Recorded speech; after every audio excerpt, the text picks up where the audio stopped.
My name is Anna Jackson. I am a licensed psychotherapist. I specialise in anxiety and OCD. I am here to answer some of the web's most asked questions on anxiety. Summarise what anxiety is.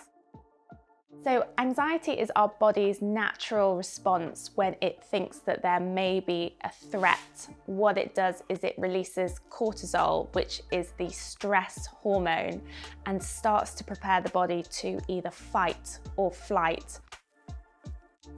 This moves blood into the extremities and away from our internal organs. How does anxiety make you feel, and how does anxiety arise in the body?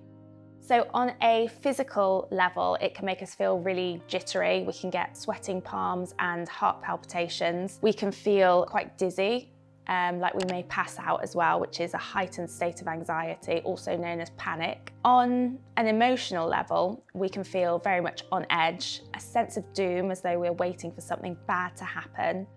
We're probably going to be quite short-tempered, and things like our memory tend to not be so good when we're experiencing a lot of anxiety as well. How does anxiety affect the brain? Anxiety affects the brain by alerting the amygdala that there may be a threat. What this does is it then produces cortisol in the body, which is a stress hormone responsible for our fight or flight response. Dopamine is also produced. Now, dopamine is a happy hormone, but it's also a very motivational hormone, which is also a neurotransmitter, which actually motivates us towards achieving whatever it is that we want. And in this instance, it would be running away from whatever threat is coming. How does anxiety start, and is it hereditary? Anxiety is due to both nature and nurture. Now, we can be born with genes which predispose us to having anxiety later on in life, but more so it's been shown that the way in which we've been brought up is really what is going to determine how much anxiety we have in our lives. Now, remembering that anxiety isn't the events that happen to us, but it's the way that we interpret these events and what we put that meaning on these events to be. As an example, if you grew up in a household where your mum doesn't trust your dad or the other way round, and there's lots of anxiety in that household, even if it's not spoken, you're going to pick up on that, and you're going to learn that something isn't safe, or you're going to learn the feeling of not being safe, and you're going to bring that with you through to adulthood. What I've seen particularly with clients is that it's more how they've been brought up and their relationship as well with their parents that really determines how they interpret anxiety and how they take on stress. What are some of the different anxiety disorders? There's quite a lot. Some of the most common ones include OCD, obsessive compulsive disorder, which is a form of anxiety. There's PTSD, post-traumatic stress disorder, which happens after one or multiple very traumatic events. And then there's GAD, which is generalized anxiety disorder. And then two quite common ones of today's world, if you like, are health anxiety and also social anxiety. What is an anxiety attack? An anxiety attack isn't an official term. I think a lot of people confuse anxiety for panic attacks. Maybe they feel a little bit more at ease saying an anxiety attack, but I'll talk about what a panic attack is first. So panic really is at the top end of anxiety, and it can feel very physical and actually really scary. In certain circumstances, it can almost feel like a mimic for a heart attack. You can get the real tingling sensations in your extremities, like in your arms and in your legs. They can feel very numb. They can also feel quite difficult to use. You can get the heart palpitations, the shortness of breath. You can almost have a sense that you're not getting enough oxygen into your lungs. And it really just shows us how strong the mind is. How does anxiety affect your daily life? Now, we all need a little bit of anxiety because actually life without any anxiety really just wouldn't work. We need a bit of anxiety to get us up in the morning, get us out of bed and motivate us towards getting on with our day, whether it's childcare, whether it's going into the office, whether it's pursuing our interests or seeing our friends and family. There's that sense of get up and go, which actually is part of anxiety. At the minimal end, it can also be seen as concern. That is another quite nice name for it. Okay, I'm concerned to get out of bed on time. I'm concerned to get to the office on time because I've got stuff to do and I want to make a good impression. However, when anxiety gets more than that, or we feel like there's a sense of stress, but we're not always sure why, this can have a negative impact on our day. If we constantly feel under pressure, we're going to constantly feel like we're stressed, we're on edge. We can have those physical symptoms which just aren't nice, heart palpitations, shortness of breath, and they don't add to our day. In fact, they take away from it. What are anxiety dreams?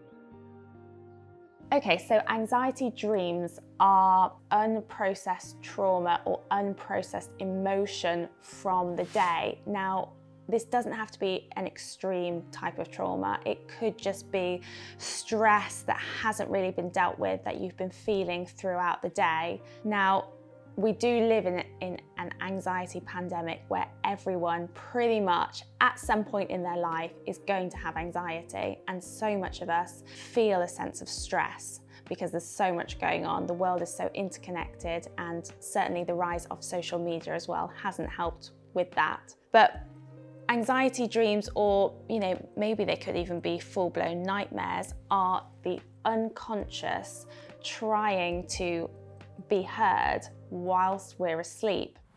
What could anxiety lead to if you left it untreated? 3 common issues: physical health, depression, and substance abuse.